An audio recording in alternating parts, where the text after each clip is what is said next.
Dito sa Camarines Norte, kapag narito ka, imposible na hindi mapupuntahan ang lugar na ito. Ito nga Wenceslao Binson's Shrine. Dito pinanganak at lumaki ang bayani ng Camarines Norte. Teka, kilala niyo ba si Wenceslao Binsons? Una-una, kapag tayo ay pumunta sa UP, meron tayong makikita dito na Binsons Hall.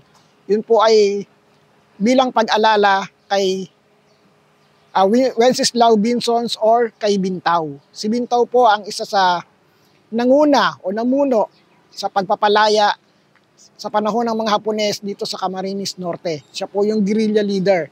Yung Binsons guerrilla po ang nagpalaya ng mga tao sa kamay ng mga Hapones. Malalim po ang kwento o kasaysayan ni Wenceslao Binsons at para mas malinawan natin dito, aalamin natin yan mismo sa kanyang apo. Pasok tayo dito at hinihintay tayo ng kanyang apo. So tara, samahan niyo ako.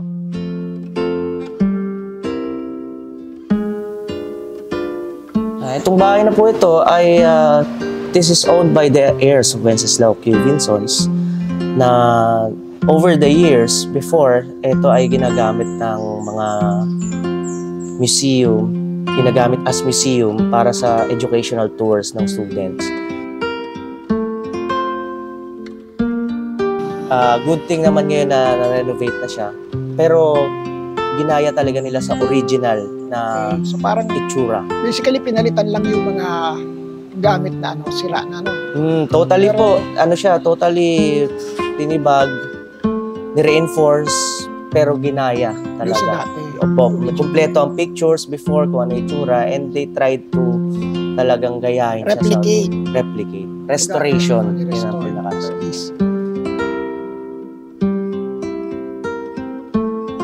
Noong mga panahon na ito established pa, noong mga panahon na nandito pa sila lahat, mukhang mga sila masayahing tao.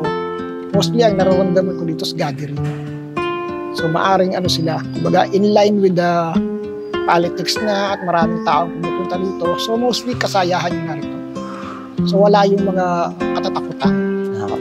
So yun yung hindi naintindihan po ng mga tao na pag nakita nila yung bahay na luma, hindi lang natirahan ng ilang taon, haunted na. Hindi po ganon. Ito, dito pa lang sa merong goosebump, pero it doesn't mean na may multo po, no? Yung goosebump is nararamdaman ko kasi bilang isang empath. Napipil ko po yung ng bahay. Kung ano yung mga nangyari dito before. Sad to say, walang magpapatunay sa atin if ever meron akong mga makita. Kasi wala nang mga matatanda magpapatunay. Pero doon sa mga gamit niya, once na using psychometry po, pag hinawakan ko yun, baka meron akong makuhang informasyon. And hopefully, baka subukan natin yung misteryo ng kanyang pagkawala. Baka sakali. Hindi ko sinasabing mahahanap natin siya, pero it's worth trying na mabigyan natin ng linaw na saan ba talaga si Bintaw. Ayos.